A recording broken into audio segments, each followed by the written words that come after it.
সেই যুগে দ্রৌপদীর ওপর অত্যাচার হয়েছিল, সে কথা আজও ভুলবার নয়। সেই দৃশ্য দেখেছিল সকলে, সকলের কি আনন্দ, আনন্দ আর থামে না। এখন সেই দৃশ্য বারংবার দেখা যায় এখানে ওখানে। এখন আর আগের মতো সভা করে বস্ত্রহরণ করতে হয় না।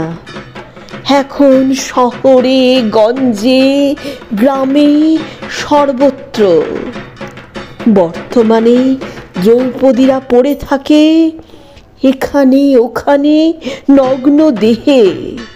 শরীরটাকে শিয়াল কুকুরেরা খাবলে খুবলে ফেলে।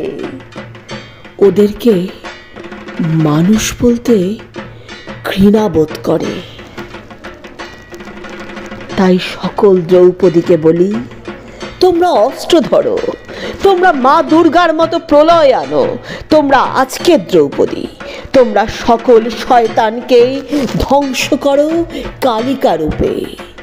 তোমরা সকল শয়তানকে ধ্বংস করো মা দুর্গা রূপে, কালিকা রূপে, মা দুর্গা রূপে, কালিকা রূপে।